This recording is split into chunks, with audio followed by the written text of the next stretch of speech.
বাংলাদেশ সরকারের প্রধানমন্ত্রী পদে নিয়োগদান করেছেন। আমি এখন নবনিযুক্ত মাননীয় প্রধানমন্ত্রী জনাব তারেক রহমানকে অনুগ্রহপূর্বক রাষ্ট্রপতি মহোদয়ের নিকট প্রধানমন্ত্রী পদের শপথ ও গোপনীয়তার শপথ গ্রহণ করার জন্য সবিনয় অনুরোধ জানাচ্ছি।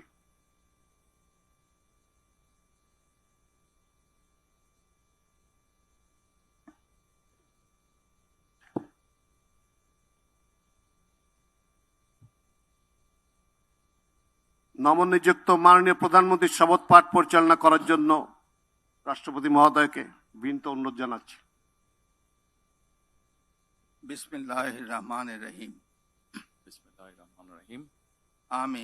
আমি সশ্রদ্ধ চিত্তে তারেক রহমান সশস্ত্র চিত্রে শপথ করিতেছি যে আমি আইন অনুযায়ী সরকারের প্রধানমন্ত্রী পদের কর্তব্য বিশ্বস্ততার সহিত পালন করিব। আমি বাংলাদেশের প্রতি অকৃত্রিম বিশ্বাস ও আনুগত্য পোষণ করিব। আমি সংবিধানের রক্ষণ সমর্থন ও নিরাপত্তা বিধান করিব। আমি ভীতি বা অনুগ্রহ অনুরাগ বা বিরাগের বশবর্তী না হইয়া সকলের প্রতি আইন অনুযায়ী যথাবিহিত আচরণ করিব। এবার মাননীয় প্রধানমন্ত্রীর গোপনীয়তার শপথ পাঠ পরিচালনা করার জন্য রাষ্ট্রপতি মহোদয়কে বিনীত অনুরোধ জানাচ্ছি।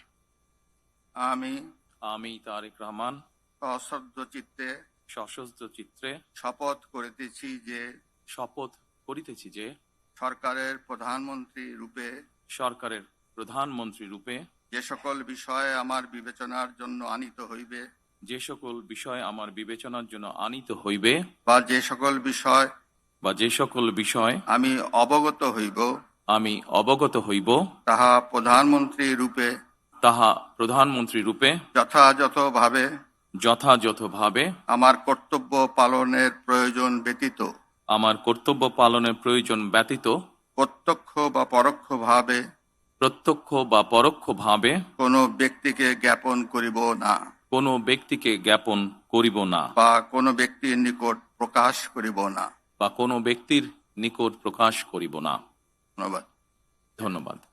মাননীয় প্রধানমন্ত্রীকে পদের শপথ ও গোপনীয়তার শপথ স্বাক্ষর করার জন্য এবং স্বাক্ষর শেষে নির্ধারিত আসন গ্রহণ করার জন্য বিনীত অনুরোধ জানাচ্ছি।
না স্যার, আপনি বসেন।